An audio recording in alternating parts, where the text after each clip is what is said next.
லூக்கா எழுதின சுவிசேஷம் 12ஆம் அதிகாரம் 32ஆம் வசனத்தை ஒரு வாசியுங்கள். லூக்கா 12:32.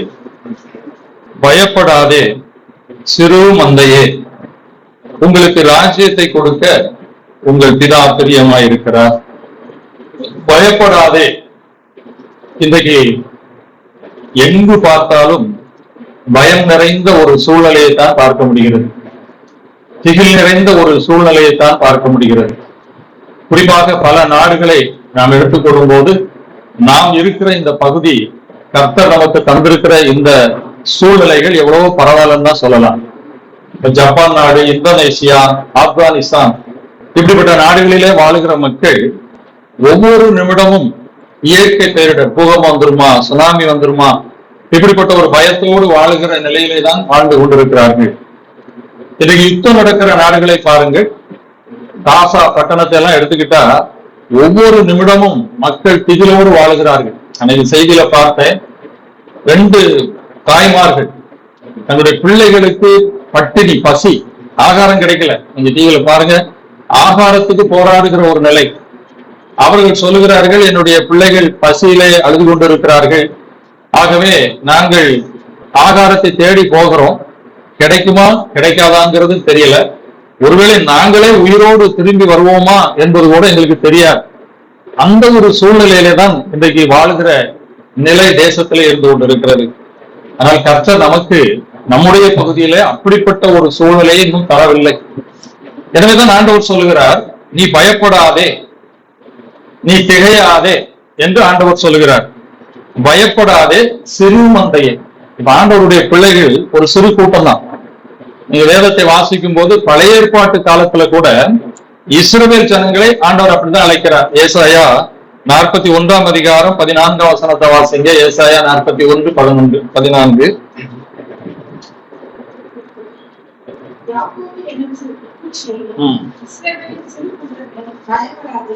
அங்கேயும் இஸ்ரவேல் ஜனங்களை பார்த்து நீ சிறு கூட்டம், சிறு பூச்சி.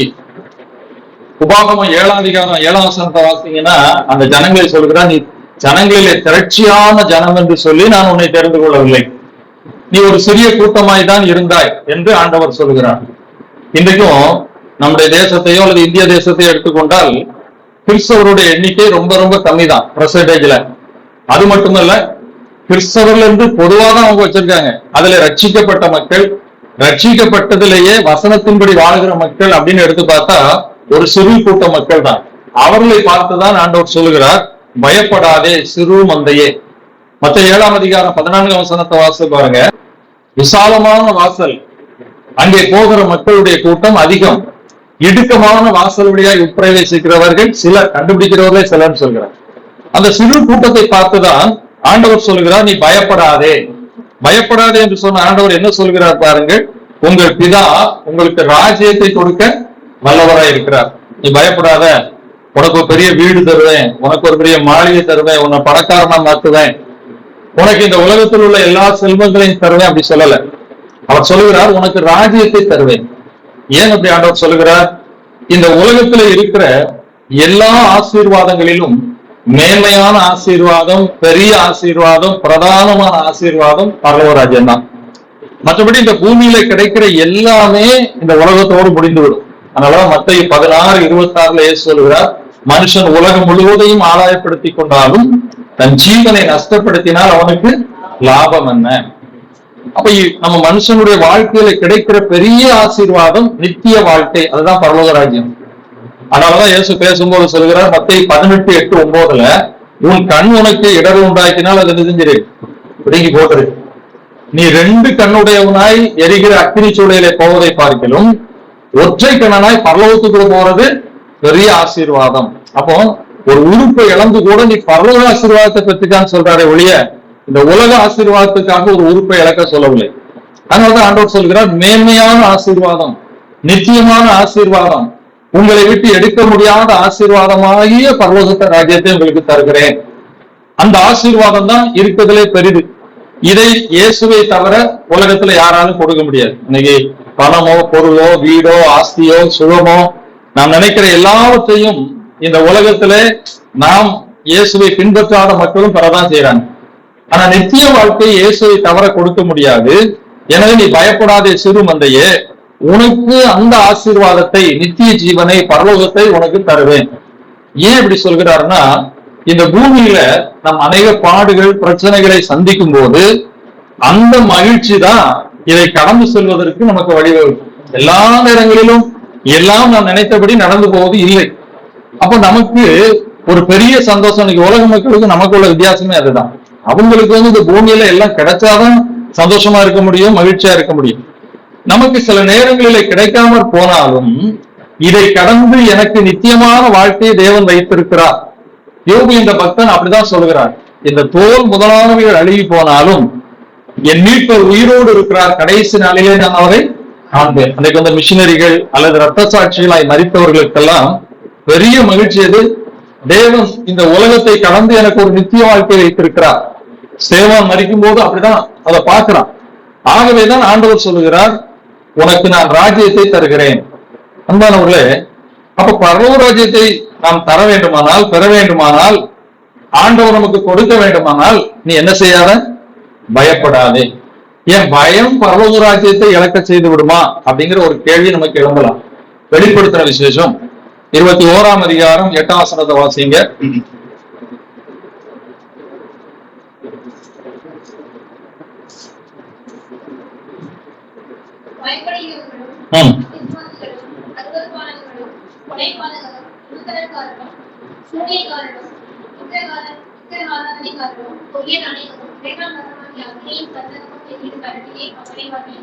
அங்க நரகத்துக்கு போற ஒரு பட்டியலை அங்க யோவான் எழுதுகிறார். அதுல முதல் ஆள் யாரு? பயப்படுகிறவர்கள், அவிசுவாசிகள், அப்புறம் தான் கொலைகாரன், விபச்சாரக்காரன் வரான். அப்ப பயம் ஒரு மனிதனை பரலோகத்தை இழக்க செய்து விடுமா என்று சொன்னால், பயம் வருவதல்ல, பயத்துக்கு இடம் கொடுத்து நாம் வாழும் போது அது பரலோகத்தை இழக்க செய்து விடும் என்று வேதம் சொல்கிறது. ஒரு வேலைகள் இப்படி சொல்லுகிறார், ஒரு தேவனுடைய பிள்ளையை விழச் செய்வதற்கு சாத்தான் பயன்படுத்துகிற முக்கியமான ஆயுதங்கள்ல ஒன்று பயம், அடுத்து கவலை, அடுத்தது சோர்வு. இந்த மூன்றையும் தான் பாவத்தை ஜெயித்து வாழுகிற ஒரு மனிதனை விழப்பண்ணுவதற்கு சாத்தான் பயன்படுத்துகிற ஆயுதம் என்று சொல்லுகிறார். எனவேதான் அந்த பயம் நம்முடைய வாழ்க்கையை அழித்து விடும். அதனாலதான் சங்கீதக்காரன் சொல்கிறான், பயம் வேதனை உள்ளது அப்படின்னு அவர் சொல்கிறார். எனவே இந்த பயத்துக்கு இடம் கொடுக்காதபடி பயத்தை ஜெயித்து நாம் வாழ வேண்டும். வேத பண்டிதர் சொல்கிறார்கள், யோபு என்ற பக்தனுடைய வாழ்க்கையை வாசிக்கும் போது அவர் வார்த்தை சொல்கிறான். யோபு 3ஆம் அதிகாரம் 25, 26 வாசிங்க. யோபு 3, 25, 26.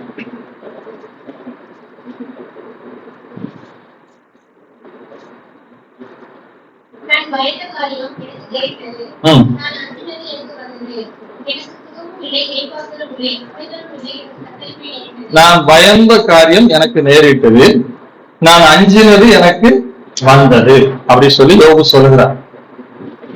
அந்த வேத பண்டிதர்கள் சொல்கிறார்கள், யோபுக்குள்ள ஒரு பயம் இப்படி இருந்திருக்கிறது, அதை பார்த்துதான் சாத்தான் அவனை எப்படியாவது அழித்து விடலாம் என்று சொல்லி இப்படிப்பட்ட ஒரு சோதனையை கொண்டு வந்தான் என்று சொல்லுகிறார்கள்.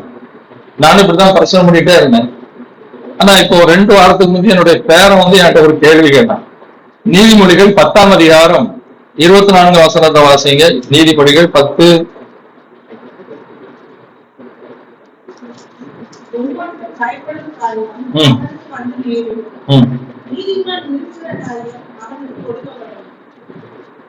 நீதிமான் விரும்புகிற காரியம் தானே கொடுக்கப்படும் போட்டிருக்குது. யோபு நீதிமான் தானே, அப்ப எப்படி அவனுக்கு பயந்த காரியம் நடந்தது அப்படின்னு சொல்லி அவன் கேட்டான்.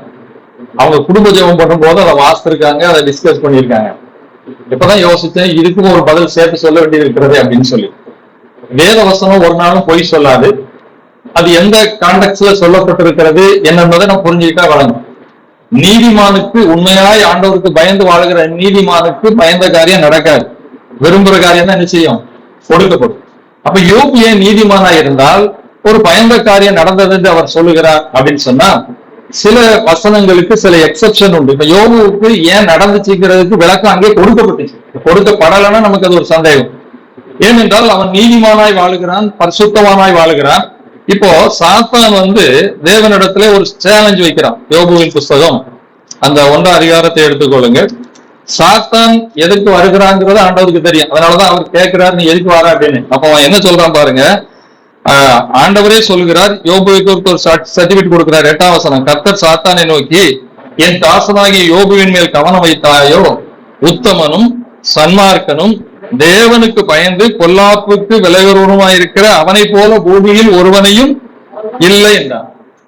இப்ப அவன் என்ன சொல்றான், சாத்தான் விருதாவாலாம், அதாவது ஒரு காரியம் இல்லாமலாம் உங்க பின்பற்றல, உத்தமனா இருக்கல, நீர் எல்லாம் அவனுக்கு என்ன செஞ்சிருக்கிறீர், கொடுத்திருக்கிறீர். மட்டுமல்ல, அவனையும் அவன் வீட்டை சுத்தி என்ன செஞ்சிருக்கிறாரு, என் கையில மட்டும் விட்டு பாரு, ஒரு நிமிஷத்துல அவன் மறுதளிக்க செய்கிறேன்.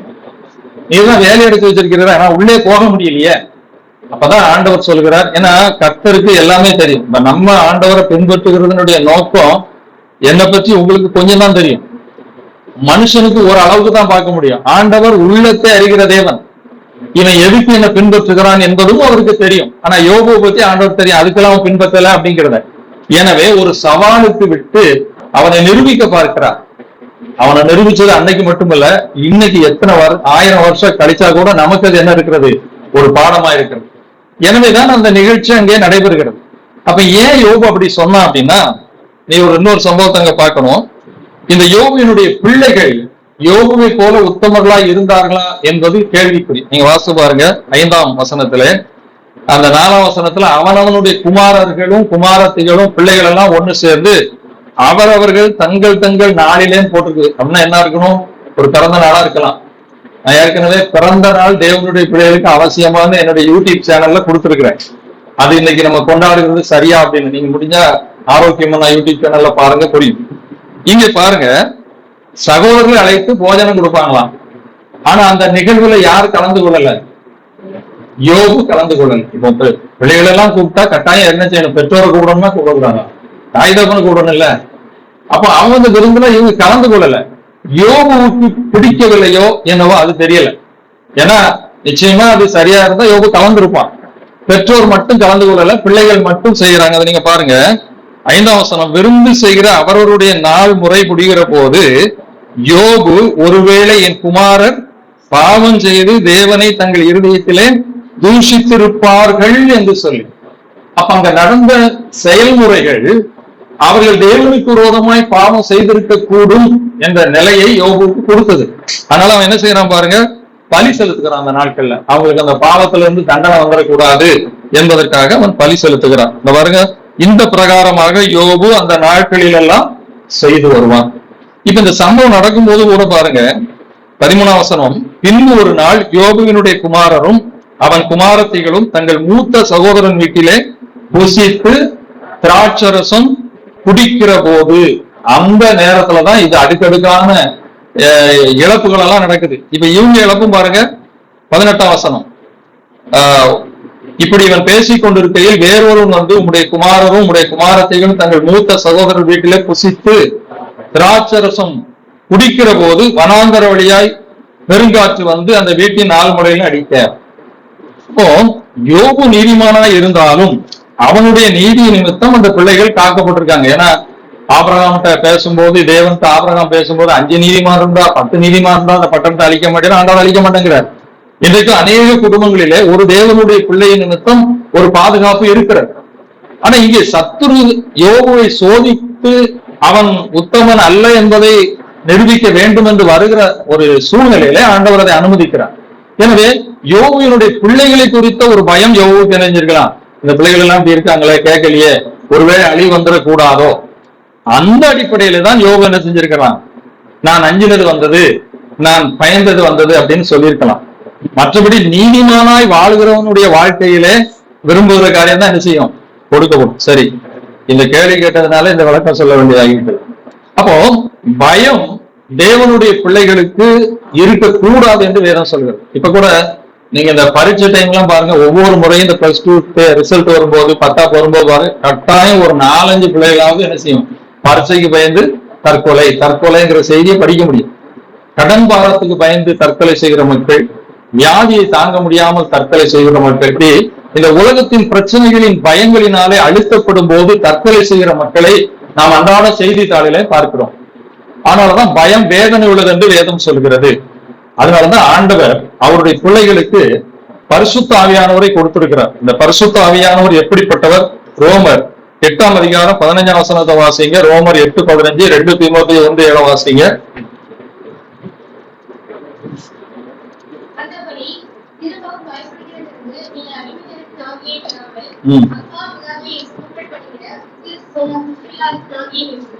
பயப்படுகிறதற்குரிய ஆவியா ஆண்டவர் தரல. பரிசுத்த ஆவியானவர் பயப்படுகிற ஆவியானவர் அல்ல. அப்ப நமக்குள்ள ஆவியானவர் இருக்கும் போது நாம் பயப்பட வேண்டிய அவசியம் இல்லை. 2 தீமோத்தேயு 1:7 சொல்லுகிறார், தேவன் நமக்கு பயமுள்ள ஆவியை கொள், தெளிந்த புத்தியுள்ள ஆவியையே கொடுத்திருக்கிறார். எனவே பயம் இருந்தால், பயத்துக்கு இடம் கொடுத்தால் நாம் தவறி போய் பரலோகத்தை விட்டுவிட வாய்ப்பு இருக்கிறது. எனவே நீ பயப்படாதே சிறுமந்தை என்று சொல்கிறார். இந்த காலங்களில பயம் எப்படி வருகிறது, எப்படி அதை மேற்கொள்வது? 3 காரியங்களை வேதத்தின் சம்பவத்திலிருந்து பார்க்க விரும்புகிறேன். முதலாவதாக ஆதியாகமத்தின் புத்தகம் 3ஆம் அதிகாரம் 10ஆம் வசனத்தை வாசிங்க. ஆதியாகமம் 3:10.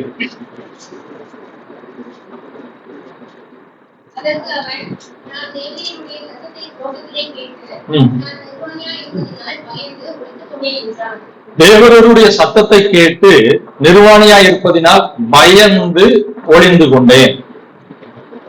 ஒரு சம்பவம் வந்து நான் கேள்விப்பட்டேன். ஒரு தகப்பனார் கிராமத்திலே வாழ்கிறவர். அவர் வந்து ஒரு பட்டணத்திலே ஒரு அலுவலகத்திலே வேலை செய்து வந்தார். அவருடைய கிராமம் அந்த ரோட்டு ஓரத்தில் உள்ளது. அவர் பஸ்ல போவார். அந்த நாட்களிலே பஸ்ல வந்து இறங்கினா பஸ் ஸ்டாப் ரோட்டு ஓரத்துல இருக்கும். அதுல வந்து ஊருக்குள்ள போயிருந்தார். அவருக்கு சில பிள்ளைகள், அதுல ஒரு கடைசி பையன் 1ஆவது படித்து வந்தார். அதனால இவர் தினமும் அலுவலகம் முடிந்து வரும்போது அந்த பையனுக்கு ஏதாவது பண்டம் வாங்கிட்டு வருவாரு. இவன் கரெக்டா பஸ் வரும்போது பஸ் ஸ்டாப்ல வந்து என்ன செய்வான், நிற்பான். அப்பா எதிர்பார்த்து அவர் இறங்கின உடனே அவர்கிட்ட பண்டத்தை வாங்கிட்டு கையை பிடிச்சிட்டு அதை பழக்கம் விட்டுட்டே வீட்டுக்கு போய் அவனுடைய வழக்கம். ஒரு முறை இந்த தகப்பனார் வெளியூருக்கு சென்றார் வேலை நிமித்தம். 1 வாரம் தங்கி இருந்து விட்டு திரும்ப வந்தார். அப்படி வரும்போது எல்லாருக்கும் அவங்க வீட்டுல உள்ளவங்களுக்கு எல்லாம் பொருட்கள் வாங்கிட்டு வந்தாரு. இவனுக்கும் நிறைய பொம்மைகள், கார் பொம்மை, இந்த பொம்மை எல்லாம் வாங்கி கொடுத்து, நிறைய சாக்லேட் வாங்கி கொடுத்து சந்தோஷம். அடுத்த நாள் ஸ்கூலுக்கு போனான். என்ன செய்வான்? சும்மா இருப்பானா? ஃப்ரெண்ட்ஸ் எல்லாம் எங்க அப்பா அங்க போயிட்டு வந்தாங்க, எனக்கு இது வாங்கிட்டு வந்தாங்க, அது வாங்கிட்டு வந்தாங்க, சாக்லேட் வந்தாங்க. உடனே அந்த பையன் என்ன சொன்னான், நானும் பார்க்கணும்டா பொம்மையெல்லாம் காட்டணும். உடனே சாயங்காலம் வீட்டுக்கு கூப்பிட்டு வந்துட்டான். எல்லா பொம்மையும் அப்படியே காட்டினான். இவ்வளவுதானா அப்படின்னா, இல்ல இல்ல எங்க அப்பா இன்னொரு கண்ணாடி டம்ளர் வாங்கிட்டு வந்தாங்க, அதுக்குள்ள அழகழகாக பூ போட்டிருக்கும். ஆனா அதை வந்து எங்க அப்பா எனக்கு என்ன செய்யல, தரல. யாரும் அதை எடுக்கக்கூடாது, இது என்னுடைய நண்பர் வந்தா காட்டுறதுக்குன்னு சொல்லி செல்ஃப்ல வச்சுட்டாங்கண்ணா. இந்த பையங்க சும்மா இருப்பாங்களா, சரி அதையும் கொஞ்சம் காட்டிடா நம்ம பாத்துருவோம், எங்க அப்பா எடுக்கக்கூடாதுன்னு சொல்லியிருக்காங்க, நீ எடுத்து காட்டிட்டு நம்ம என்ன செஞ்சிருவோம், அப்படியே வச்சுட்டு போயிடும் அப்படின்னு. உடனே இவன் ஒரு ஸ்டூலை தூக்கி போட்டு அந்த இதை எடுத்தான், பார்த்தான், அழகா இருந்தது.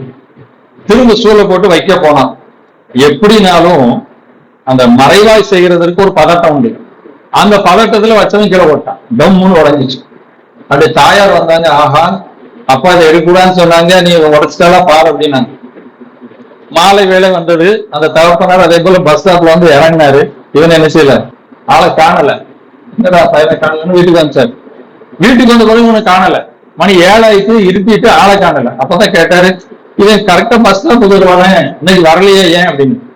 அப்பதான் அந்த அம்மா சொன்னாங்க, அவன் நீங்க வாங்கி வச்ச கிளாஸ் செஞ்சுட்டான், உடைச்சுதான். அதுல இருந்து ஆளை காணல. தேடுன்னு தேடுறாங்க, பக்கத்து வீட்டுல தேடுறாங்க, ஆளையே காணல. அப்பதான் அவனுடைய மூத்த அக்காவை சொன்னா, அம்மா தம்பி வந்து நம்ம பெட்ரூமுக்கு கட்டிலுக்கு அடியில நெஞ்சிருக்கிறான், ஒழிஞ்சு கிடக்குறான் அப்படின்னு. அங்க போய் பார்த்தா வேத்து விறுவிறுத்து பயந்து கிடக்குறான்.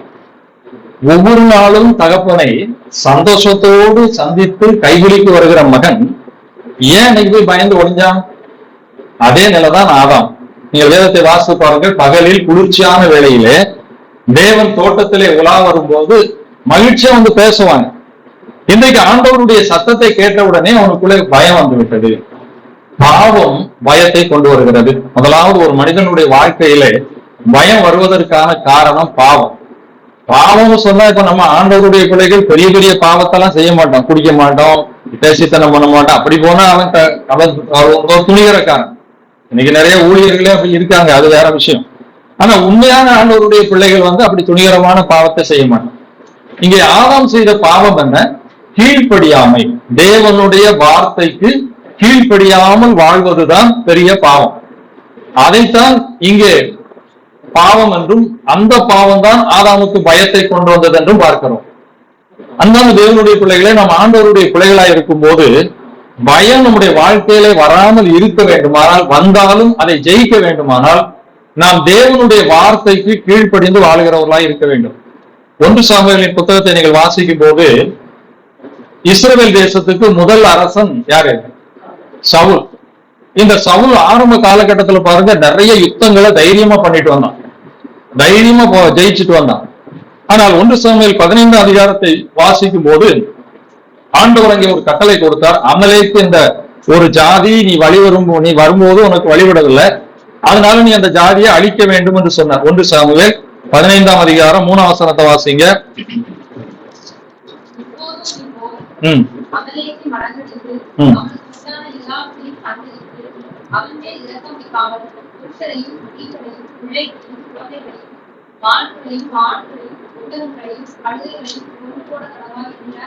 பாருங்க, எல்லாத்தையும் அழிச்சிரு அப்படின்ட்டு, ஒன்ன கூட வைக்க கூடாது. இப்ப இந்த சவுல் அதே மாதிரி யுத்தத்துக்கு போறான். 9 வசனத்தை பாருங்க. சவுலும் ஜனங்களும் ஆகாகையும் ஆடு மாடுகளில் முதல் தரமானவைகளையும் 2ஆம் தரமானவைகளையும் ஆட்டுக்குட்டிகளையும் நலமான எல்லாவற்றையும் அழித்து போட மனதில்லாமல் தப்ப வைத்து அற்பமானவைகளும் உதவாதவைகளுமான சகல வஸ்துகளையும் முற்றிலும் அழித்து போட்டான். இப்ப என்ன செஞ்சுட்டான்? ஆண்டவர் எல்லாத்தையும் அழினாரு, இவன் கொடுத்ததெல்லாம் எடுத்துக்கிட்டான்.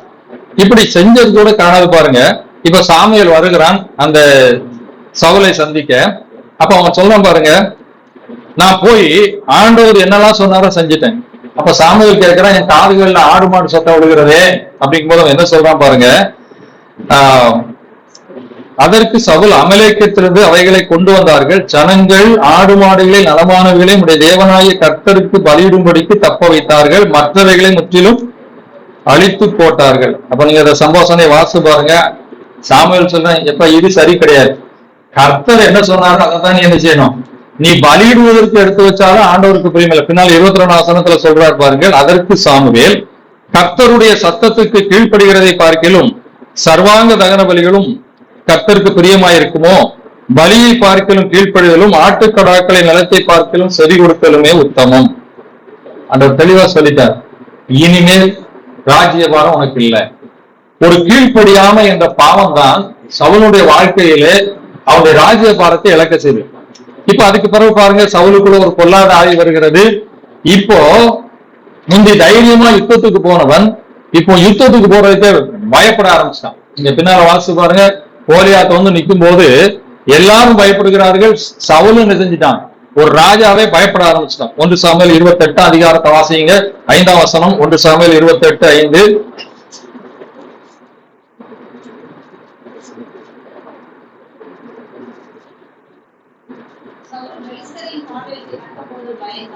பயம்தான். அதுக்கப்புறம் அப்படியே வாசிங்க. குறி சொல்லுகிற ஸ்திரியத்தை நோக்கி ஓடுறான். அங்க போய் பயந்து நெடுங்கானையா விழக்கூடிய நிலைக்குள்ள போய்விட்டான். பயம் கீழ்ப்படியாமை பயத்தை கொண்டு வருகிறது.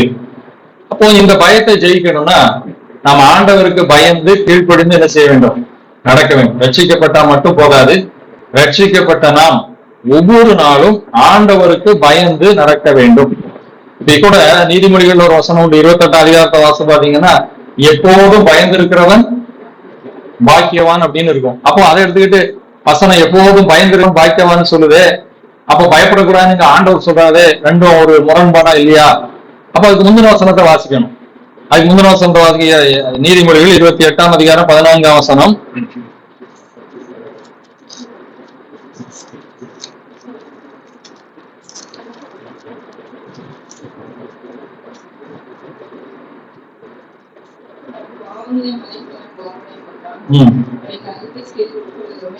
அப்போ எதற்கு பயப்பட வேண்டும் என்று சொல்லுகிறார்?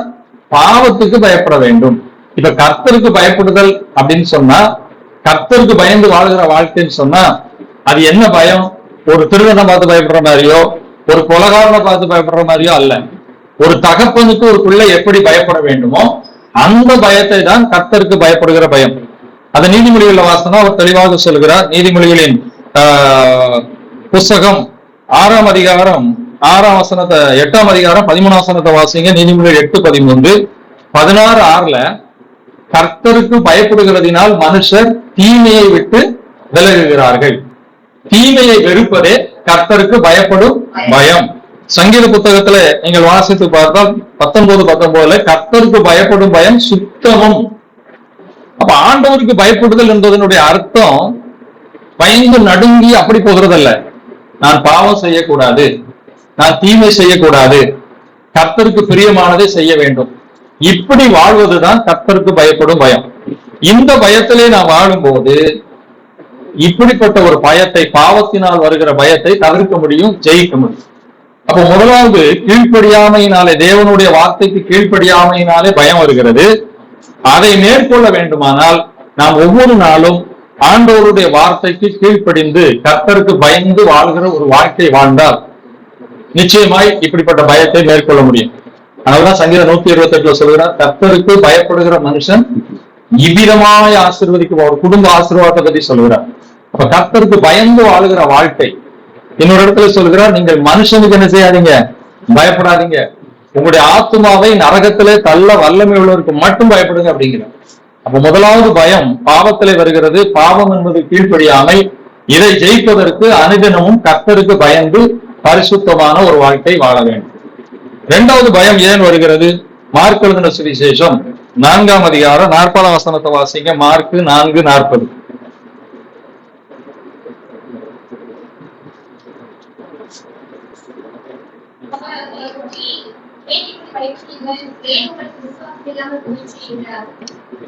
இங்கே ஒரு சம்பவத்தை பார்க்கிறோம். இது நமக்கு தெரிந்ததுதான். இயேசு கிறிஸ்துவும் அவருடைய சீஷர்களும் என்ன செய்யறாங்க, படகுல பயணம் பண்றாங்க. இப்ப இவங்க ஆண்டவருடைய வார்த்தைக்கு கீழ்ப்படிந்துதான் அந்த பயணத்துல போறாங்க. ஆண்டவர் கூட தான் அந்த பயணத்துல போறாங்க. அவங்க பாவம் செய்யல. ஆனா ஏன் இங்க பயம் வருகிறது? திடீரென்று காற்று வீசுகிறது, கடல் அலை பொங்குகிறது. இப்ப இயேசு கிறிஸ்து என்ன பண்ணுகிறாரு? என்ன பண்ணாரு? தூங்கிட்டு உட்கார்ந்து இருக்கிறார். இப்ப முதல்ல சாவணும்னு சொன்னா யாரு மதிப்பா? ஏன்னா அந்த சீசர் அப்படிதான், நாங்கள் மடிந்து போகிறது உமக்கு, நாங்க செத்து போறது உங்க கொஞ்சம் கூட கவலை இல்லையா ஆண்டவரே, நீ நிம்மதியா தூங்கிட்டு இருக்கிற, அப்படிதான் அவன் கேட்டான்.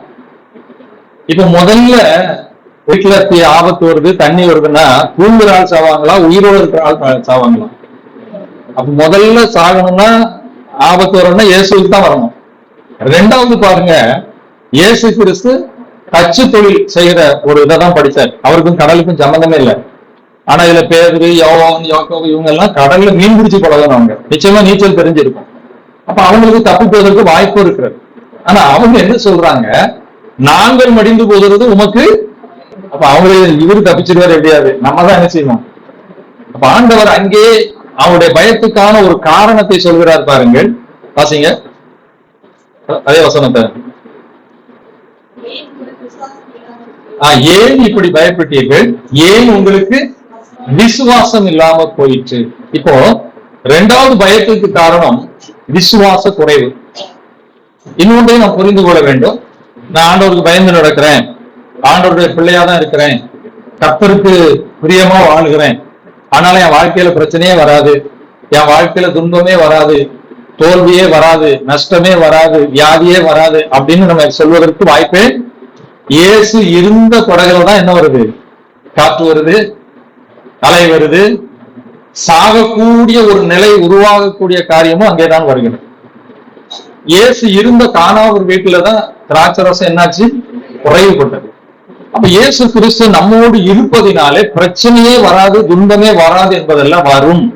ஆனா நீ என்ன செய்யாத, பயப்படாத. ஏனென்றால் இயேசு இல்லாமல் சந்திக்கிற பிரச்சனைக்கும் இயேசுவோடு கூட சந்திக்கிற பிரச்சனைக்கும் பெருத்த வேறுபாடு இருக்கிறது. அதைத்தான் ஆண்டவர் இங்கே சொல்கிறார். ஏன் இப்படி பயப்பட்ட? நான் தான் உங்களோட இருக்கிறேனே, நான் தான் படகுலேயே உங்களோட இருக்கிறேனே, என்ன மீறி உனக்கு என்ன வந்துடும், ஏன் உனக்கு விசுவாசம் இல்லாம போயிடுச்சு என்று கேட்கிறார். விசுவாச குறைவு பயத்தை கொண்டு வரும். நம்ம ஆண்டவருக்கு பயந்து நடந்தா கூட திடீர்னு ஒரு பிரச்சனை வருது. ஒவ்வொருத்தருக்கும் ஒரு பிரச்சனை வரும். அது யாருக்கு என்ன பிரச்சனை வருதுன்னே சொல்ல முடியாது. ஆனா எல்லா தேவனுடைய பிள்ளைகளுடைய வாழ்க்கையிலும் பிரச்சனை உண்டு. அப்படி அந்த பிரச்சனை வரும்போதுதான் பயம் வருகிறது. ஐயா இது எப்படி ஆகுமோ, என்ன ஆகுமோ, தப்பிப்போமா பிழைப்போமா அப்படிங்கிற ஒரு நிலை நமக்கு வரக்கூடும். அப்போது நம்முடைய விசுவாசத்தை பலப்படுத்த வேண்டும். இன்னொரு சம்பவத்தை கூட நான் வாசிக்கிற பாருங்க. மார்க் எழுதின சுவிசேஷம் 5ஆம் அதிகாரம் 36ஆம் வசனத்தை வாசிங்க.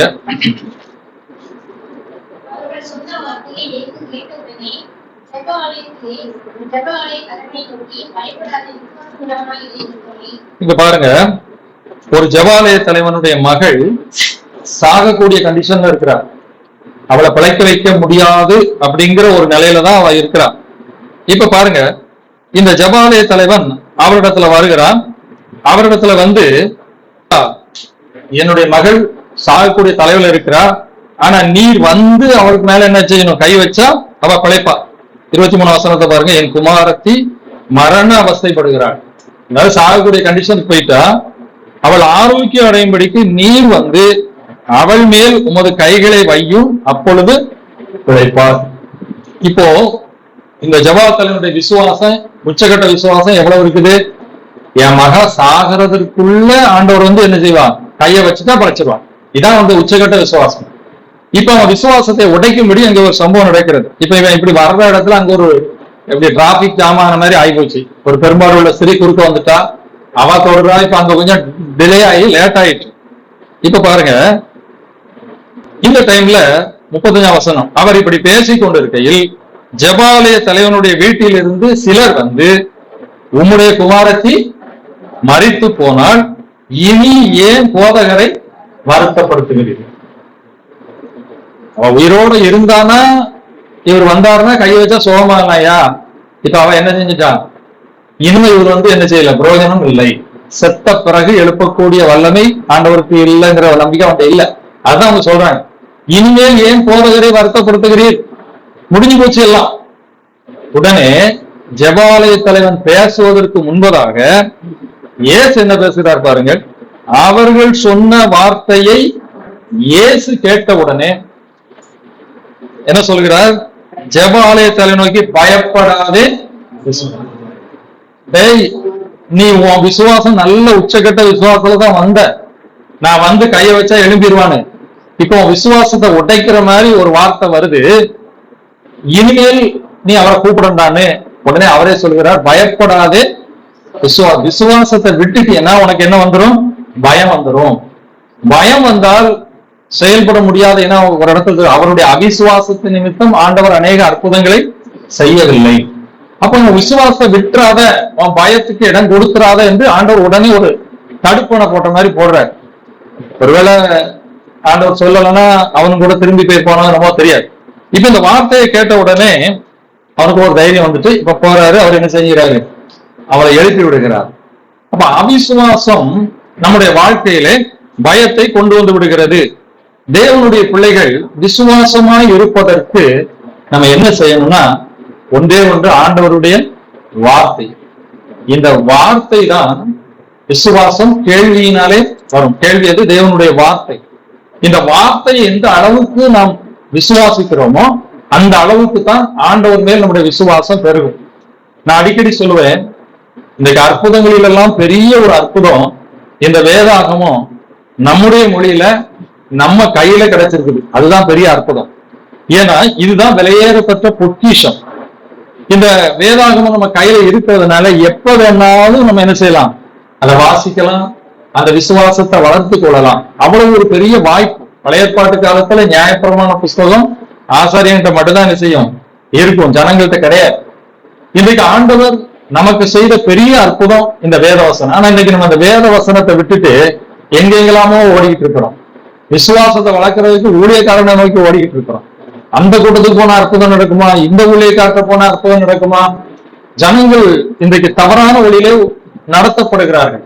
அப்ப இந்த வசனம் தான், இந்த வேத வசனத்தை வாசிச்சு வாசிச்சு அதை நம்முடைய இருதயத்துக்குள்ள வைக்க வைக்க நம்முடைய விசுவாசம் பெறும். அப்ப அவிசுவாசத்தை ஜெயிக்கணும். ஒரு பிரச்சனை, பயம் வருது, அதை நம்ம மேற்கொள்ளணும்னா நம்முடைய விசுவாசத்தை கூட்ட வேண்டும். விசுவாசத்தை கூட்டுவதற்கு வேத வசனம். ஒரு அருமையான வசனம் உண்டு, ரோமருக்கு எழுதின நிருபம். நம்ம விசுவாசத்திற்கு ஒரு நல்ல ஒரு உதாரணத்தை ஆண்டவர் கொடுத்திருக்கிறார். ரோமர் 4ஆம் அதிகாரம் 18ஆம் வசனத்தை வாசிங்க.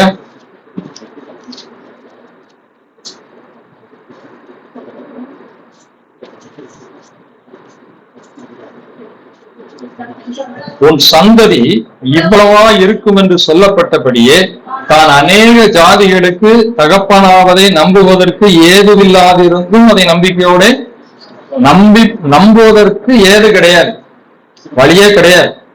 ஏன்னா ஆபிரகாமுக்கு எத்தனை வயசாயிட்டு? 100 வயசு ஆயிட்டு, அவளுக்கு 90 வயசாயிட்டு, சிறியலுக்குள்ள வழிபாடு நின்று போயிட்டு, மனுஷீக ரீதியிலே மருத்துவ அறிக்கையின்படி இனிமேல் அவர்களுக்கு குழந்தை பெற வாய்ப்பு கிடையாது. அதுதான் அவள் எழுதுகிறார், நம்புவதற்கு ஏதுவா இல்லாது இருந்தும் விசுவாசித்தான். ஆனா ஆபிரகாம் குழந்தை பெறுகிற விஷயத்திலே அவனுடைய விசுவாசம் சரியானு கேட்டா இல்லைன்னு தான் சொல்லணும். நீங்க வேதத்தை வாசிச்சு பாருங்க. ஆபிரகாம் நம்பல. ஆதியாகமத்தின் புத்தகம் 17ஆம் அதிகாரம் 17ஆம் வசனத்தை வாசிங்க. ஆதியாகமும் 17:17.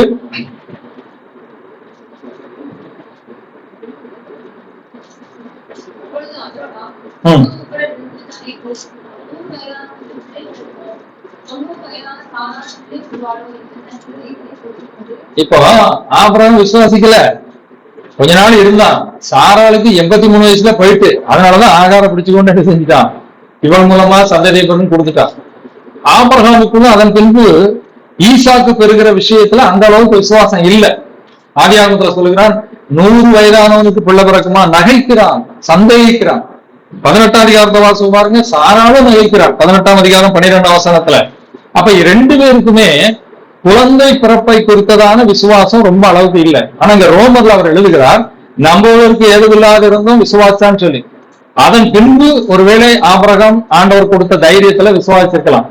அப்பதான் ஆண்டவர் அவனுக்கு ஒரு வாக்கு கொடுக்கிறார். அவன் சொல்றான், இஸ்மவேலை காப்பாத்துவியா?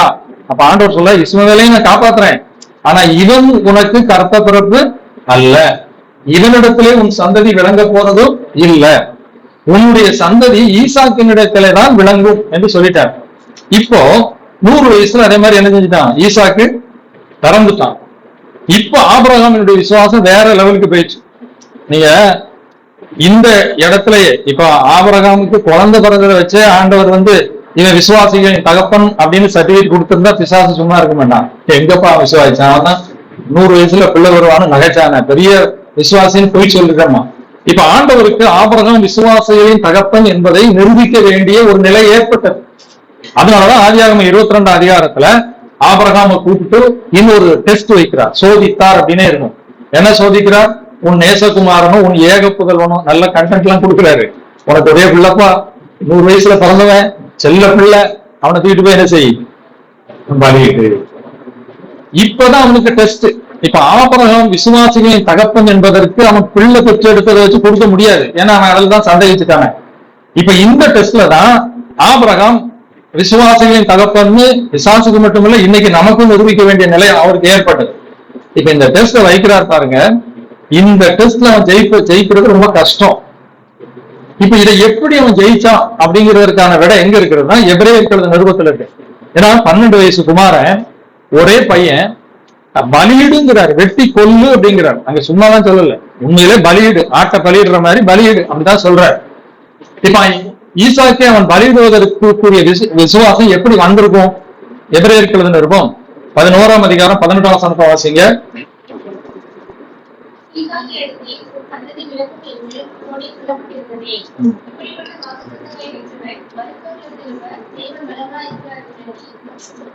கவனிங்க, அந்த சம்பவத்தை அப்படியே பொறுமையா நீங்க வாசி பார்க்கணும். சாராள்கிட்ட அவன் சொன்ன மாதிரி தெரியல. நிச்சயமா சாராள்கிட்ட சொன்னா குழப்பம் கெடுத்துருவா. என்னைக்குனாலும் பொம்பளைங்க ரொம்ப ஜனம் புத்தி கட்டி கேட்டு போச்சா 100 வயசுல. பிள்ளைகளை பலி கொடுன்னு எந்த கடவுளையா சொல்லுவாரு? அது நம்ம கடவுள் சொல்லுவாரு, அவர் அன்புள்ளவர். நீ சும்மா புத்தி கட்டு அலையிற, பிள்ளையெல்லாம் நான் தரமாட்டேன் அப்படின்னுவா.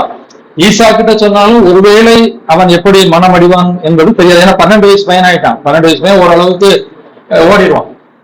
இப்ப யாருக்குமே அவன் சொல்லல. அவன் போகிற இடத்துல ஒரு குறிப்பிட்ட இடம் வந்தோடனே வேலைக்காரரை நிறுத்திட்டான். ஏன் தெரியுமா?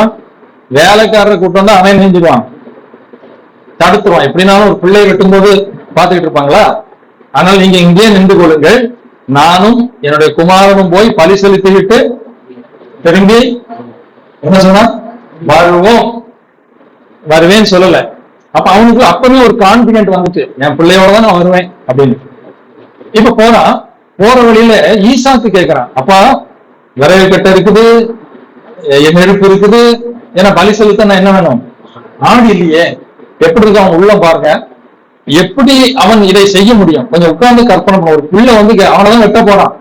அந்த பிள்ளை அப்படி கேட்கும் போது அவன் சொல்றான், கர்த்தருடைய பர்வதத்தில் பார்த்து.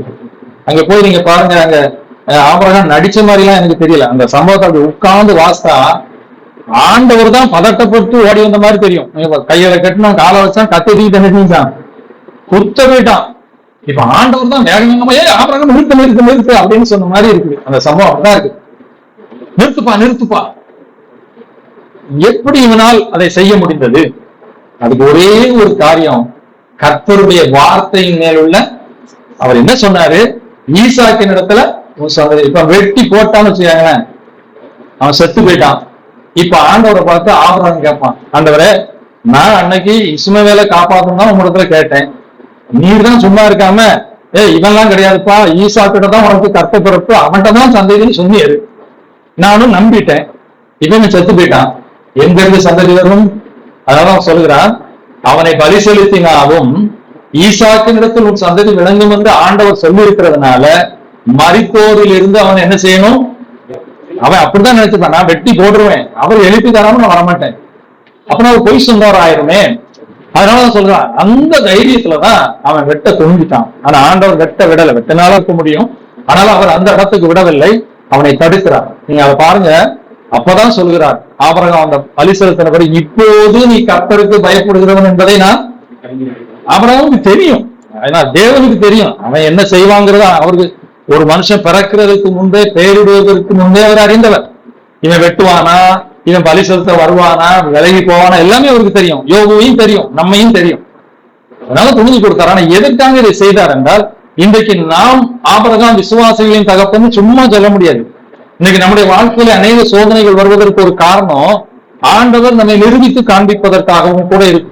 அதனால அவன் அந்த வார்த்தையை நம்பினதுனாலதான் அவனுக்குள்ள விசுவாசம் வந்தது. அதே போல நம்ம இப்படிப்பட்ட சூழ்நிலைகளை விசுவாசம் குறையாமல் இருக்கணும்னா எதை நம்பணும்?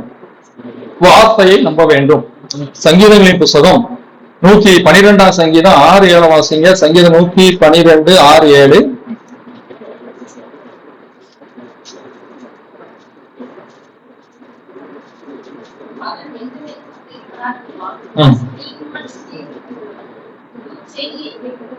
துச்செய்தியை கேட்கிறதினால் அவன் இருதயம் பயப்படாது, கர்த்தரை நம்பி அவன் என்ன செய்வான்? திடனாய் இருப்பான். செய்திகள் எப்படியும் வந்துட்டு போட்டோம், ஆனா ஆண்டவருடைய வார்த்தை எனக்கு இப்படி இருக்கிறது. அதனாலதான் இயேசு மத்தேயு 7 சொல்கிறார், கண்மலையின் மேல் போடப்பட்ட அஸ்திபாரம் என்ன செய்யாது? கண்மலை என்பது அவருடைய வார்த்தையின் மேல் கட்டப்பட்ட அஸ்திபாரம். ஆகவே நம்முடைய விசுவாசம் குறையாமல் பார்த்துக்கொள்ள. விசுவாசம் குறையும் போது வேதவசனத்தை எடுத்து, தேவனுடைய வார்த்தை பொய் சொல்லாது, அவர் இப்படிலாம் சொல்லி இருக்கிறார் என்று அந்த வசனத்தின் மூலம் நம்முடைய விசுவாசத்தை பெருக்கிக் கொள்ள வேண்டும். சண்டே ஸ்கூல்ல சில கதை சொல்லி கொடுப்பாங்க. அப்போ ஒரு சண்டே ஸ்கூல்ல ஒரு பிள்ளைகளுக்கு கதை சொல்லி கொடுத்தாங்க. சின்ன பிள்ளைகளுக்கு, உனக்கு ஏதாவது பிரச்சனை வந்துச்சுன்னா நீ அந்த இடத்துல முழங்கால் படிட்டு ஜெபம் பண்ணு, ஆண்டவர் உனக்கு என்ன செய்வார்? உதவி செய்வாங்க. சின்ன பிள்ளைகளுக்கு என்ன தெரியும்? ஒரு பையன் அன்னைக்கு பட்டம் உதவி இருக்கான், பட்டம் மேல கொப்புல சிக்கிக்கிட்டு இவனுக்கு எடுக்க முடியல. அப்ப இவனுக்கு என்ன வந்துச்சு? ஆண்டவர்கிட்ட ஜெபம் பண்ணா ஆண்டவர் என்ன செய்வாரு? ஒண்ணு முழங்கால் படிட்டு, ஆண்டவரே இந்த பட்டத்தை எடுக்கணும் அப்படின்னு ஜெபம் பண்ணாங்க. அப்ப பார்த்து ஒரு உயரமான வளர்ந்த மனிதர் அங்க வந்திருக்கிறாரு. அவன்கிட்ட கேட்டிருக்காரு, என்னப்பா செய்யற? அண்ணே, எனக்கு சண்டே ஸ்கூல்ல ஒரு பிரச்சனை வந்தா ஜெபம்னு சொன்னாங்க, ஏசப்பா உதவி செய்வாங்கன்னு சொல்லி, அதனால இந்த பட்டம் மேல சிக்கிக்கிட்டு எனக்கு எடுக்க முடியல, அதனால நான் ஜெபம் பண்ணேன். உங்க ஆண்டவர் மேலப்பா இருக்காரு, அவர் எப்படி உதவி செய்வாரு? அதான் உதவி செஞ்சுட்டாரா அப்படின்னு இருக்கான். என்ன செஞ்சிருக்காரு? ஏன்னா உங்களுக்கு அது 8 கொஞ்சம் எடுத்து கொடுத்துருங்க அப்படின்னா. அப்ப அவனுடைய விசுவாசத்தை பாருங்கள். இந்த சின்ன பிள்ளைகளுடைய விசுவாசம் நம்புவதற்கு ஏதுவில்லாதும் நம்புகிறது. அன்பான தேவனுடைய பயம் வரும்போது விசுவாசம் குறையாமல் பார்த்து கொள்ள வேண்டும். நாம் பயத்தை மேற்கொள்ள முடியும். கடைசியாக ஒரு காரியத்தை பார்ப்போம். மத்தேயு சுவிசேஷம் 14ஆம் அதிகாரம் 29-30 வாசிங்க. மத்தேயு 14:29-30.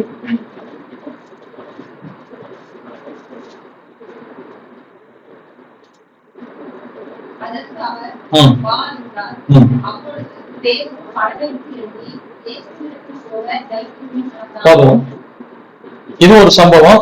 இந்த சம்பவத்துல படகு பிரயாணம் தான். இயேசு இல்ல, இயேசு கரையில இருக்கிறார். சீஷர்களை மட்டும் என்ன செஞ்சுட்டாரு? சொல்லிட்டார். சீஷர்களும் ஆண்டவருடைய வார்த்தைக்கு கீழ்ப்படிந்து, ராத்திரி நேரம் தான், ஆண்டவரே சாயங்காலம் ஆயிட்ட காலையில போகலாமா அப்படிலாம் சொல்லல. அவர் சொல்லிட்டா போயிருவோம் அப்படின்னு போயிட்டாங்க. இப்ப நடுராத்திரி நடுக்கடல்ல படகு என்ன செய்யுது, அப்படியே இதே பிரச்சனைக்கு வருது. இப்போ அவங்க என்ன யோசிச்சிருப்பாங்க, அன்னைக்காவது இயேசு கிறிஸ்து நம்ம கூட இருந்தாருப்பா, பரவாயில்ல தப்பிச்சா, இப்ப அவர் வேற நம்மளை அனுப்பி விட்டு அங்க போய் கடையில உட்காந்துக்கிட்டாரு என்ன செய்ய அப்படின்னு கூட யோசிச்சிருக்கலாம். ஆனால் வேதம் சொல்கிறது, நீங்க அந்த பகுதியை மார்க்ல வாசிச்சு பாத்தீங்கன்னா ரொம்ப நல்லா இருக்கும். நடுக்கடலிலே தண்டு வலிக்கிறதிலே வருத்தப்படுகிறதை இயேசு கண்டு இருக்கும். அதான் ரொம்ப ஆச்சரியமான. அவர் எங்க இருக்காரு, மலையில இருக்காரு. படகு எங்க இருக்குது, கடல்ல இருக்குது, நடக்கு. அப்ப பாருங்க, நம்ம ஆண்டவனுடைய வார்த்தைக்கு கீழ்ப்படிந்து போகும்போது நம்ம எங்க இருக்கிறோம் எங்க போகிறோம் என்பதை அவர் என்ன செய்து கொண்டு இருக்கிறார், கவனித்துக் கொண்டே இருக்கிறார். அல்லேலூயா. நான் இதை வாசிக்கும் போது ரொம்ப ஆச்சரியப்படுறேன். நம்ம சில நேரங்கள்ல ஆண்டவர் எங்கேயோ போயிட்டாரோ, நம்ம ஐயோ நம்ம தனியா இருக்கிறோமோ அப்படின்னு நம்ம தடுமாறுகிறோம். ஆனால் தேவனுடைய கண்கள் ரொம்ப ஆச்சரியம். போச்சனவரு அது என்ன செய்யறாங்க எல்லாம் பார்த்துக்கிட்டு தான் இருக்கிறார். இப்ப அந்த வருத்தப்படுகிறதை கண்ட உடனே இவர் என்ன செய்கிறார், 4ஆம் ஜாமத்துல கடல் மேல நடந்து வருகிறார். அதை யார் பார்க்காங்க, இவங்க எல்லாம் பார்த்த உடனே எப்ப கடல் மேல நடக்கிறது ஆவேசம் பிசாசு அப்படின்னு தான் அலறாங்க. அப்ப ஆண்டவர் ஏப்ப பயப்படாத நான் தான் அப்படின்னு சொன்னார். சொன்ன உடனே பேதுருக்குள்ளே ஒரு பெரிய விசுவாசம் வருகிறது. இப்ப இது விசுவாச குறைவில்லை, நல்லா பார்க்கணும். யாருமே சொல்லாத சொல்றான், ஆண்டவரே நீரே ஆனால் நானும் உண்மை மாதிரி ஜலத்துல நடக்க எனக்கு உத்தரவு தாரும் வா அப்படின்ட்டாரு. இவனும் வேதத்தை பாருங்க, நடந்தான், கொஞ்ச தூரம் நடந்துட்டான். அப்ப அவனுடைய விசுவாசம் பெரியது. அப்ப இங்க விசுவாச குறைவில்லை, ஆனா ஏன் திரும்ப அமிழ்ந்தான்னா அதுக்கு பதில் பாருங்க. அவன் நடக்கும் போது இது வரைக்கும் அப்படியே இயேசுவை பார்த்துட்டே நடந்தா, திடீர்னு இப்படி திரும்பி பாக்குறான், இங்க என்ன இருக்குது, கடல் அலை இருக்குது, காற்று அலை இருக்குது, அவ்வளவுதான், ஐயோ நான் மூழ்கிட்டான். சூழ்நிலைகளை பார்க்கும் போது 3வது பயம் வருகிறது. விசுவாசம் ஒரு பக்கம் இருந்தா கூட அந்த விசுவாசத்தோடு இயேசுவை மட்டும்தான் நான் பார்க்க வேண்டும். நம்முடைய கண்கள் சூழ்நிலைகளை பார்க்க ஆரம்பித்து விட்டால் பயம் வந்துவிடும். பல நேரங்களிலே எல்லா சூழ்நிலைகளும் நமக்கு சாதகமாய் இருப்பது அல்ல. ஒரு வியாதி வருகிறது, மருத்துவர் சொல்லுவாங்க, மருத்துவ டெஸ்டின் படி இன்னும் இவ்வளவுதான், இதுல சுகம் கிடைக்காது, இது இப்பதான். சில காரியங்களிலே மருத்துவ குறிப்பு அல்லது மனுஷருடைய கணிப்பின்படி அவ்வளவுதான் முடிஞ்சது. அப்போ சூழ்நிலைகள் நமக்கு பாதகமான காரியத்தை சொன்னாலும் தேவன் சூழ்நிலைகளையும் கடந்தவர் என்ற நினைப்பிலே நாம் ஆண்டவரை நோக்கி பார்க்க வேண்டும். ஒரே ஒரு சம்பவத்தை உங்களுக்கு வேதத்திலிருந்து சொல்லுகிறேன். 1 சாமுவேலின் புத்தகம் 17ஆம் அதிகாரத்தை நீங்க வாசித்து பாருங்க. அந்த சவுல் ராஜாவா இருக்கும்போது கோலியாத் என்பவன் வந்து இஸ்ரவேலுக்கு விரோதமாய் சவால் விடுகிறான். உங்களில் ஒருவனை அனுப்பு, எங்கள்ல ஒருவனை அனுப்புறோம், நாங்க 2 பேரும் சண்டை போடுறோம், யார் ஜெயிக்கிறார்களோ ஜெயித்தவர்கள் உங்களுக்கு அடிமை. அப்பதான் இஸ்ரவேல் ஜனத்திலிருந்து வந்த வீரன் ஜெயிச்சுட்டா பெலிஸ்தராகிய நாங்கள் உங்களுக்கு அடிமை, பெலிஸ்திய வீரன் ஜெயிச்சுட்டா இஸ்ரவேலராகிய நீங்கள் எங்களுக்கு அடிமை. இப்ப அவங்க சார்பில் யார் வந்து நிக்கிறா, கோலியாத். பார்க்கவே பயங்கரமா இருக்கிறான், ஏன்னா அவ்வளவு ஒரு ராட்சதன். நீங்க அந்த பகுதியை வாசி பாருங்க. 1 சாமுவேல் 17:11 வாசிங்க.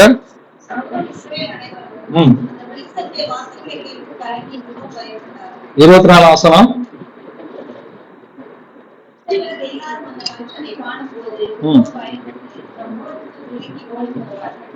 எல்லாரும் சவுல் ஓடுதான், பெரிய பெரிய போர் வீரர்கள்லாம் இருக்காங்க, எல்லாரும் ஓடுறாங்க. 33 வசனத்தை வாசிங்க.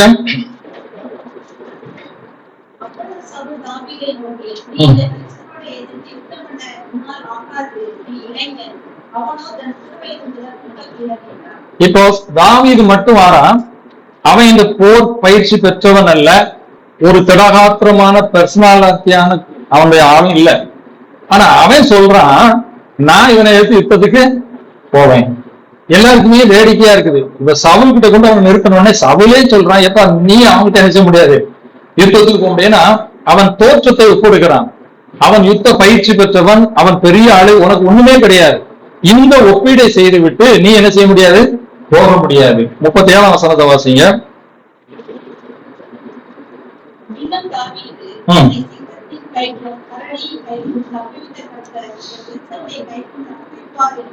இப்போ தாவீதினுடைய ஒப்பீடு வேற மாதிரி இருக்கு. இவங்கெல்லாம் என்ன சொல்றாங்க, கோலியாத் பெரிய ஆளுப்பா, அவன் கையில இருக்கிற பட்டயம் பெருசு, அவன் யுத்தத்துக்கு பயிற்சி பெற்றவன், நீ ஒண்ணும் கிடையாது. கோலியாத்தையும் தன்னையும் ஒப்பிட்டார்கள். இவன் தாவீது எப்படி ஒப்பிடுறான், ராஜாவே நான் காட்டுல இருக்கும்போது ஒரு முறை சிங்கம் வந்துச்சு, சிங்கம் என்ன விட என்னதுதான் வலிமையானதுதான் வந்துச்சு, அது என்ன விட வலிமையானதுதான், நான் ஒண்ணும் அதை அடிக்க முடியாது. ஆனால் சிங்கத்தின் கைக்கும் கரடியின் கைக்கும் யார் என்ன தப்புச்சா, தேவன் தப்புவித்தார். அவரை விட பெரியது அது கிடையாது. அதே போல இந்த கோலியாத்தம், அவன் பெரிய ஆள் தான், என்னை விட அவன் பெரிய ஆள் தான், என்னை விட அவன் எல்லாத்துலயும் சிறந்தவன் தான், என்னால ஜெயிக்க முடியும். ஆனால் நான் யாருடைய பெயரிலே போகிறேன், நீங்க அதை அவசரம் பாருங்க. நான் அவன் கோலியாத் சொல்லுவான், உன்னை வெட்டி ஆகாயத்து குறைகளுக்கு இறையா கொடுக்குறான். அப்ப சொல்லுவான், நீ நிந்தித்த இஸ்ரவேலின் சேனைகளுடைய ராணுவங்களின் தேவனுடைய நாமத்தில் நான் என்ன செய்கிறேன், வருகிறேன். இப்போ தாவீது சொல்றான், என்னையும் கோலியாத்தையும் பார்க்காதீங்க, கோலியாத்தையும் ஆண்டவரையும் பாருங்க. கோலியாத்தையும் ஆண்டவரையும் ஒப்பிடுங்க. ஆண்டவர் கோலியாத்தோட பெரியவரா இல்லையா? அதனால நான் அவர் சார்புல போறேன், அவர் என்னை தப்புவிப்பார். சூழ்நிலைகளை அல்ல, கர்த்தரை பார்த்தான். அதனாலதான் சங்கீதம் 25:15 அந்த தாவீது ஒரு வசனம் எழுதுகிறான் பாருங்க. சங்கீதம் 25:15, என் கண்கள் எப்போதும் கர்த்தரை நோக்கி கொண்டிருக்கும், அவரே என் கால்களை என் வலைக்கு நீங்களே. நான் நடப்பேன், நான் கீழே கூட பார்க்க மாட்டேன். என் கண் எங்க இருக்கும், கர்த்தரையே பார்த்துக்கிட்டு தான் நான் போவேன். கீழே ஒருவேளை பள்ளம் இருக்கலாம், மேடு இருக்கலாம், பிரச்சனைகள் இருக்கலாம், அதை அவர் என்ன செய்வார், பார்த்து கொள்வார். அப்போ சில நேரங்களிலே நம்முடைய விசுவாசம் இருந்தாலும் சூழ்நிலைகள் சாதகமா இல்லாத போது, சூழ்நிலைகளை விட சூழ்நிலைகளையே உருவாக்கின கர்த்தரை நம்முடைய கண்கள் நோக்கி பார்க்கும் போது பயம் நீங்கி விடுதலை பெற முடியும். இன்னொரு சம்பவத்தை கூட நம்ம வேதத்துல வாசிக்கலாம். 2 ராஜாக்களின் புத்தகம் 6ஆம் அதிகாரம் 16ஆம் வசனத்தை வாசிங்க. 2 ராஜாக்கள் 6:16.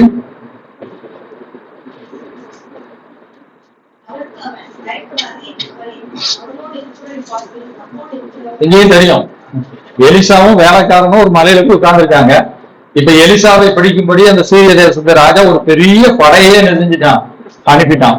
இப்ப பாருங்க, எலிசா அப்படி எழும்பி வாரான், பின்னால பெரிய குதிரை படலாம் இருக்குது. ஐயோ நம்ம அதமான செத்தோயா, இனிமே இவன் கைக்கு நம்ம என்ன செய்ய முடியாது, தப்பிக்க முடியாது. அப்ப எலிசா என்ன சொல்லுகிறான், அவர்களோடு இருக்கிறவர்களை பார்க்கிலும் நம்மோடு இருக்கிறவர்கள் பேச என்ன நினைச்சுப்பாங்க, இவங்க பைத்தியம் பிடிச்சு போச்சா, 2 பேர் தான் மலையில நிக்கிறோம், அவங்களோட நம்ம கிட்ட கூட இருப்பான்னு சொல்றாரு. எலிசாவினுடைய பார்வை வேறு, வேலைக்காரனுடைய பார்வை வேறு. எலிசா பார்க்கிறான், இவெல்லாம் யாரு, நம்மை சுற்றி தேவனுடைய ராணுவங்கள் இருக்கிறது.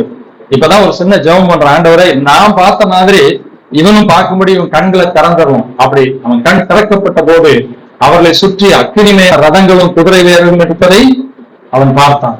அப்போ ஒரு தேவனுடைய பிள்ளையினுடைய பார்வை வேறு விதமா இருக்க வேண்டும். நான் அதான் அடிக்கடி சொல்வேன், என்னுடைய இந்த யூடியூப் சேனல்ல கூட தேவனின் பார்வை மனிதனின் பார்வை அப்படிங்கிற ஒரு செய்தியை போட்டிருப்பேன். தேவனினுடைய பார்வையிலே தான் ஒரு தேவனுடைய பிள்ளை எல்லாத்தையும் பார்க்கணும். மனுஷிக பார்வையில நம்ம பார்க்கணும். இப்ப உலகத்துல எது மேன்மையானது அப்படின்னு பார்க்கும்போது நம்ம ஆண்டவருடைய பார்வையில தான் பார்க்கணும், உலக பார்வையில பார்க்கக்கூடாது. அதே போல எல்லா விதத்தையும் தேவனுடைய பார்வையிலே பார்க்க நாம் பழக வேண்டும். இங்கு சூழ்நிலைகள் சாதகமா இல்லாவிட்டாலும் என்னோடு இருக்கிறவர் சூழ்நிலைகளை எல்லாம் கடந்தவர், காற்றையும் கடலையும் அதட்டியவர். அவருடைய சுபாவத்தை நீங்க பாத்தீங்கன்னா நம்ம ஆண்டவர் எவ்வளவு பெரியவர். யோபு அப்படி பயந்து நெடுங்கும் போது யோபுட்ட வந்து கடைசி 4 அதிகாரங்கள்ல பாருங்க, தன்னுடைய வல்லமையை தான் சொல்லி காட்டுறார். நீ எதை பாத்தியா, எதை பாத்தியா, இதுக்கு எல்லையை வச்சது யாரு, அதுக்கு இதை உண்டாக்குனது யாரு, ஒன்னால அதை செய்ய முடியுமா, இப்படி இவ்வளத்தையும் தான் அவன் சொன்னார். யோபுக்கு பிரச்சனை தீரல, யோபுக்கு உண்மையான விட கொடுக்கல. சாத்தான் வந்து இப்படி சோதிக்க கேட்டான், அதனாலதான் நான் அனுமதிச்சேன், இப்ப விடுதலை ஆக்கலாம் அப்படியும் ஒரு சொல்லல. அவர் அவனுக்கு கொடுத்த பதில பாருங்க, என்னுடைய படைப்பை பார், நான் எப்படிப்பட்டவன் என்ன பார். அப்படிதான் ஒரு வார்த்தை சொல்றான் பாருங்க, யோபு 42:2, தேவரீ சகலவற்றையும் செய்ய வல்லவர், நீ செய்ய நினைத்தது தடைபடாது என்று நான் அறிந்திருக்கிறேன். 1 யோவான் 4:4 சொல்கிறார், உலகத்தில் இருக்கிறவனிலும் உங்களில் இருக்கிறவர் பெரியவர். ஆகவே பல நேரங்களிலே நம்முடைய வாழ்க்கையிலே பயங்கரமான பயப்படத்தக்க காரியங்கள் வரும்போது சூழ்நிலைகள் சாதகமா இல்லாவிட்டாலும் நாம் ஆண்டவருக்கு பயந்து நடப்பது உண்மையானால், ஆண்டவர் மேல் நம்முடைய விசுவாசத்தை வைத்திருப்பது உண்மையானால், சூழ்நிலைகள் பாதகமா இருந்தாலும் சூழ்நிலைகளுக்கு அப்பாற்பட்ட தேவன் பெரியவர். அவர் அண்ட சராசரங்களை உருவாக்கினவர். இந்த சூழ்நிலை எனக்கு பெருசுதான், என்னால இந்த சூழ்நிலையை சமாளிக்க முடியாதுதான், உண்மைதான், என் பலத்துக்கு மிஞ்சினது. ஆனா என்னோடு இருக்கிற ஆண்டவருக்கு மிஞ்சினது அது அல்ல, என் ஆண்டவரால் முடியாத அல்ல என்று சூழ்நிலைகளை விட நம்முடைய கண்களை ஆண்டவர் மீது வைக்கும் போது பயத்தை நாம் மேற்கொள்ள முடியும். அல்லேலூயா. ஆகவே பயம் மேற்கொள்வதற்கு 3 காரியங்களை நம்ம படிச்சோம். பயம் பிசாசினுடைய ஆயுதம். பயம் வராம இருக்காது, வருவதே பாவம் அல்ல. இன்னைக்கு பாவங்கள் எண்ணங்கள் வருவதே பாவம் அல்ல. அதுக்கு இடம் கொடுப்பதுதான் பாவம். அதை உடனே மேற்கொள்ள வேண்டும். ஒரு தேவனுடைய மனிதர் இப்படி சொல்கிறார், பறவைகள் நமக்கு மேல பறந்துகிட்டே தான் இருக்கும், ஆனா நம்ம தலையில நினைச்சு விடக்கூடாது, கூடு கட்ட விடக்கூடாது. அதே போலதான் சாத்தான் நம்முடைய எதிராளின்னு ஆண்டவர் சொல்கிறார். எப்ப விழுங்கலான்னு சுத்தி அவன் 24 மணி சுத்தி தெரிஞ்சுட்டே தான் இருப்பான், அது அவனுடைய வேலை. ஆனா நம்ம எச்சரிக்கையா இருந்து அவனுக்கு இடம் கொடுக்க கூடாது. அதுல ஒன்றுதான் பயம். அதை நாம் மேற்கொண்டு வாழ்வதற்கு 3 வழிகள். ஒன்று, ஆண்டவருக்கு கீழ்ப்படிந்து நடக்க வேண்டும். 2வது, வேத வசனத்தின் மூலம் விசுவாசத்தை வளர்த்து கொண்டே இருக்க வேண்டும். 3வது, சூழ்நிலைகளை அல்ல, நம்முடைய கண்கள் எப்போதும் கர்த்தரையே நோக்கி பார்க்க வேண்டும்.